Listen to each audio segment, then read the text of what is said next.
200 birth anniversary of दादा भाई नेहरू जी।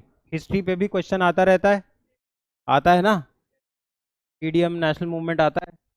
अब देखो शायद क्वेश्चन आ जाए, क्योंकि 200 बर्थ एनिवर्सरी है और आदमी इंपॉर्टेंट है। 200 बर्थ, वेरी गुड। दादा भाई, नाउ हु इज दादा भाई नेहरू जी, बताओ। देखो क्या है दादा भाई नेहरू जी। इंडिया पे ब्रिटिश, इंडिया में सब ब्रिटिश आया था 1608 में। इसका नाम था विलियम हॉकिंस। इसको जहांगीर ने परमिशन दी फैक्ट्री सूरत में। लंबी कहानी है, लगाई मसूलीपट्टनम में थी, लेकिन हिस्ट्री नहीं पढ़ने बैठे हैं। मान लो सूरत, परमिशन सूरत की मिली थी, बट वहाँ पोर्चुगीज बैठे थे तो मसूलीपट्टनम में लगाई थी, आंध्र प्रदेश में। अब ब्रिटिशर्स धीरे धीरे इंडिया पे कब्जा करेंगे, बैटल ऑफ प्लासी करेंगे, बैटल ऑफ बक्सर करेंगे, मैसूर जीत लेंगे, फिर उसके बाद मराठास को जीतेंगे। एक हिस्ट्री की कहानी है, और लेके ले देके Britishers were able to rule India. ठीक, 1857 के आसपास उनके पास पूरा इंडिया उनके हाथ में था।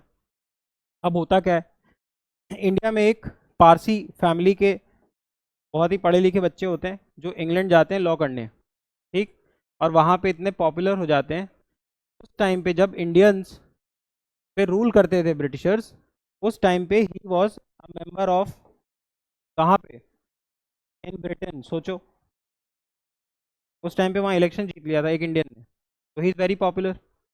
इसीलिए इनको बोलते हैं grand old man of India.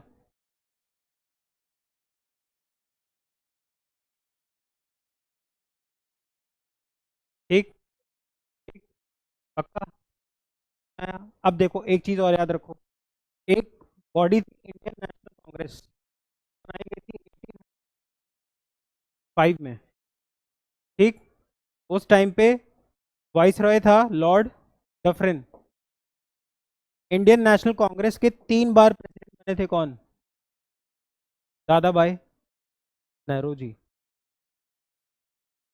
और सुनो, दादा भाई नेहरू जी की एक बहुत पॉपुलर बुक है जिसका नाम है drain of wealth. Drain of wealth, drain of wealth उनका प्रिंसिपल था, जो उन्होंने अपनी किताब में लिखा था। किताब का नाम था poverty and un British rule in India. जब वो ब्रिटेन गए तो उन्होंने देखा ब्रिटेन में तो यार सब कुछ लॉ के हिसाब से चल रहा है। तो उन्होंने ब्रिटिशर्स उस समय बोला कि यार तुम लोग ब्रिटिश तो कितने बढ़िया कल्चर है, you people treat everyone equally, but why are you being so un British to India? आप इंडियंस के साथ इतना अन ब्रिटिश क्यों हो रहे हो? ब्रिटिश तो, क्योंकि उन्हें तारीफ करना जरूरी था उस टाइम। समझो उस टाइम पे तो अंग्रेज कितने मजबूत थे, तो उन्होंने अंग्रेजों की तारीफ भी की और अपनी बात भी रखी कि तुम ब्रिटिश होना बहुत अच्छी बात है, but why are you being un British in India. ठीक, उसमें इन्होंने दिया ड्रेन ऑफ वेल्थ का थ्योरी। ये पूछ सकता है, 200 बर्थ एनिवर्सरी है, वेरी इंपॉर्टेंट फिगर है। और तुमको ये बातें इसीलिए बता रहा हूँ, तुम्हें समझ में आया कितने इंपॉर्टेंट थे। इन्होंने पहली बार इंडियंस को समझाया कि तुम्हारे देश से कैसे पैसा लूटा जा रहा है। इसी को कहते हैं ड्रेन ऑफ वेल्थ, धन का निष्कासन। इन्होंने बताया कि देखो, पहले अंग्रेज आता है, तुम पे टैक्स लगाता है, उसी टैक्स से अपने सोल्जर को सैलरी देता है, उसी टैक्स से अपने ऑफिसर को सैलरी देता है,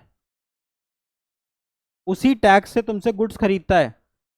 तुम किसान हो कपास के, कॉटन के, मैंने पहले तुमसे टैक्स वसूला, उसी टैक्स से तुमसे कॉटन खरीदी, फिर उस कॉटन से शर्ट बना के तुम्हें शर्ट बेच दी।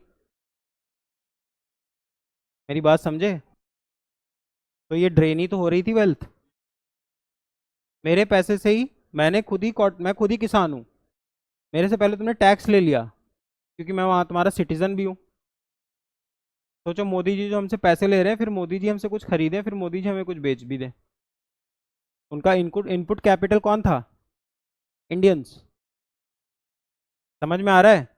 तो ड्रेन ऑफ वेल्थ थी, poverty and non British rule in India नाम की किताब लिखी, 3 बार कांग्रेस के प्रेसिडेंट रहे। He was from a Parsi community. ठीक, इनकी वाइफ थी बीकाजी कामा।